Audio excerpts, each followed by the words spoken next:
dal leen ak jàmm mbokk yi ñuy topp ci sunu seen Yaatal Vision ñu indil leen li gënoon a fës ci ayu bis yi musiba mbaa kumba mi xew fële ca Mbour ca résidence Palmarin famille bu lëmm boo xamee ne jot nañ caa ñàkk seen bakkan niki baay ak yaay ak doom jot ñu tolloon ci benn at ñoo jot a faatu fële ci benn lakk bu métti boo xamee ne moo amoon fële ca résidence Palmarin ca Mbour. metti na lool ba jéggi dayo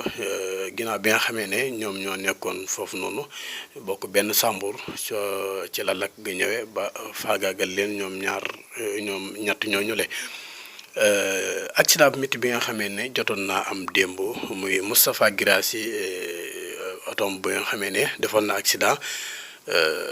ki nga xamee ne moo yoroon oto ba doon ko dawal muy chauffeur bi moom dafa mujjee ñàkk bakkanam kooku mujjee na faatu waaye Moustapha Guirassy mi nga xamee ne nag moo nekkoon kilifa ga moom mi ngi am ak tan bu baax a baax ci l'hôpital bi nga xamee ne rawale woon nañ ko foofule.